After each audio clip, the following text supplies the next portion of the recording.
What's going on, guys? Welcome back to another whiteboard YouTube lesson hosted by yours truly, Audrey and Mason. Today, we've got 5 things no one has told you about fat loss. And these are probably things that are gonna surprise you. Yeah, so most of these are things you might know, but also some other things that you probably haven't even heard of or haven't even thought about while you're trying to lose body fat.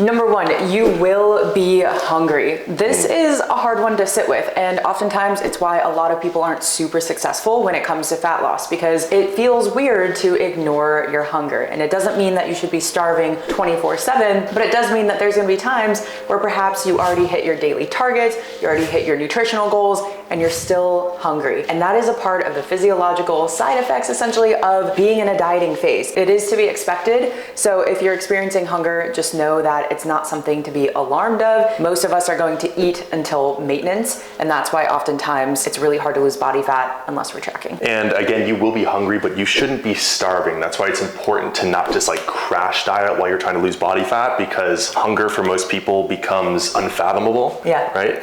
Hunger becomes unfathomable for most people when you're eating 1,200, 1,000, one small meal a day. So again, when you are chasing fat loss, make sure it's a moderate calorie deficit. You're not going deep into a deficit. Number 2, your metabolism will slow down. It's going to downregulate. So one thing we know about our metabolism is that it's always ever adapting. So when we lower our calories from our maintenance, let's say it's 2,000 down to 1,600, slowly over time, your metabolism is going to adapt to that caloric intake. One thing to note, when metabolism slows down, that also is your hormone production and other internal functions. So just know that that is a normal part of the process when you're chasing fat loss, that you will see your metabolism slow down over time. And this is why it's important that we don't just stick to the same amount of calories, because eventually those low calories will become your new maintenance calories. Simply, this is the calories you need not to gain or not to lose body fat. So it's important that you adjust your calories in order to make sure that you are still progressing and you are still in that calorie deficit. Number 3, tracking will equate to the fastest results. Basically, let's put this in a different light, in a different perspective.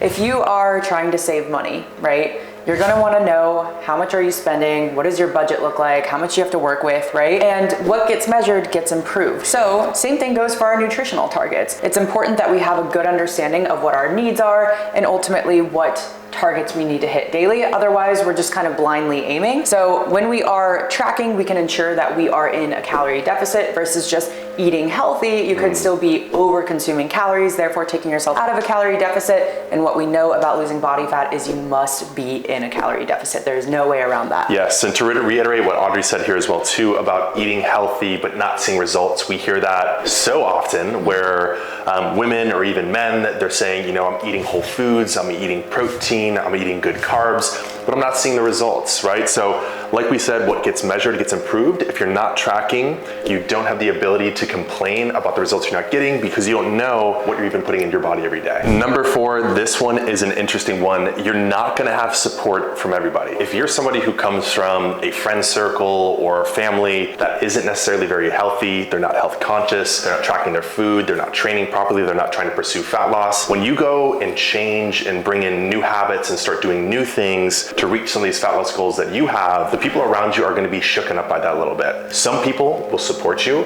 but others might be, why are you tracking your food? Why are you going to the gym so much?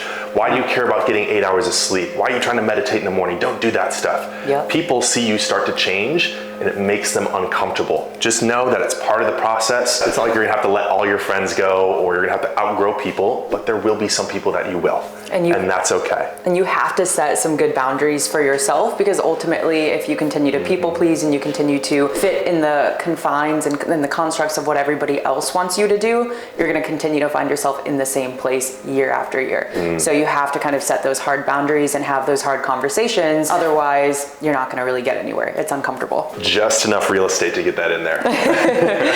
Number 5, it will take longer than you expect. And it's also not gonna be linear progress. You're not going to lose body fat every single day. A lot of people get discouraged when they see the scale go up a pound one day, when in reality, we wanna take a look at the overall average. And the truth of the matter is, the overall average is going to fluctuate. Again, it's not always gonna be linear, so you wanna make sure that you are kind of changing your time horizon, right? That you understand that it's not gonna happen.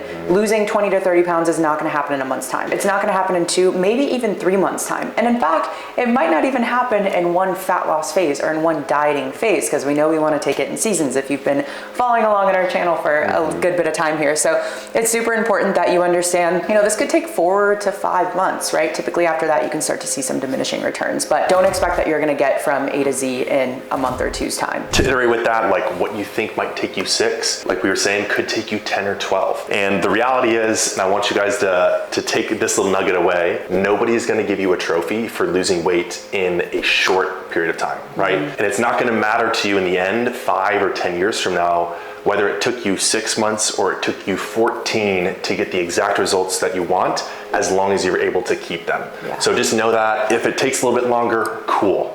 Because ultimately we know if something's gonna take maybe a little bit longer, it's probably gonna be more sustainable, right? Most of the outcomes that happen in very short periods of time with big drastic results, most people end up rebounding, and that's the reason why 90% of people that lose weight put it back on in 3 to 5 years. Facts. And that's a wrap, guys. Comment down below which one was the most surprising to you, or maybe you knew all of them and none of them were a surprise, but would love to hear your guys' feedback.